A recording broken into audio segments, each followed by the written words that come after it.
Ginger cookies. Ginger cookies ಮಾಡಲು ಬೇಕಾಗುವ ಸಾಮಗ್ರಿಗಳನ್ನು ನೋಡೋಣ. ಮೈದಾ 1.5 ಬಟ್ಟಲು, ಚಕ್ಕೆ ಪುಡಿ 1 ಟೀ ಚಮಚ, ಲವಂಗ ಪುಡಿ 1/4 ಟೀ ಚಮಚ, ಜಾಯಿಕಾಯಿ ಪುಡಿ 1/4 ಟೀ ಚಮಚ, ಶುಂಠಿ ಪುಡಿ 1 ಟೀ ಚಮಚ, ಬೆಣ್ಣೆ 1/4 ಚಮಚ, ಬ್ರೌನ್ ಶುಗರ್ ಸ್ವಲ್ಪ, ಎಣ್ಣೆ 1.5 ಟೀ ಚಮಚ, ಕಾರ್ನ್ ಫ್ಲೋರ್ 1.5 ಟೀ ಚಮಚ, ಕಾಕಂಬಿ 1/4 ಬಟ್ಟಲು, ಉಪ್ಪು ಚಿಟಿಗೆ, ಬೇಕಿಂಗ್ ಪುಡಿ ಸ್ವಲ್ಪ, ವೆನಿಲಾ ಅರ್ಧ ಟೀ ಚಮಚ.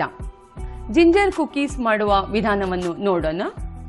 ಮೊಟ್ಟ ಮೊದಲಿಗೆ ಒಂದು ಗಾಜಿನ ಬಟ್ಟಲಿಗೆ ಬೆಣ್ಣೆ ಹಾಕಿಕೊಂಡು ತಿಳಿ ಬಣ್ಣ ತಿರುಗುವವರೆಗೆ ವಿಸ್ಕ್ ಮಾಡಿ, ನಂತರ ಸಕ್ಕರೆ ಸೇರಿಸಿ ಮತ್ತೆ ವಿಸ್ಕ್ ಮಾಡಿ, ಕಾಕಂಬಿ ಮತ್ತು ವೆನಿಲಾ ಹಾಕಿ ಮತ್ತೆ ವಿಸ್ಕ್ ಮಾಡ್ತಾ ಇರಿ.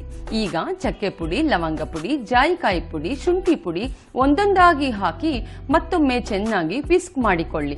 ನಂತರ ಮೈದಾ ಹಿಟ್ಟಿಗೆ ಕಾರ್ನ್ ಫ್ಲೋರ್, ಬೇಕಿಂಗ್ ಪೌಡರ್, ಚಿಟಿಕೆ ಉಪ್ಪು ಸೇರಿಸಿ ಕಲಸಿ.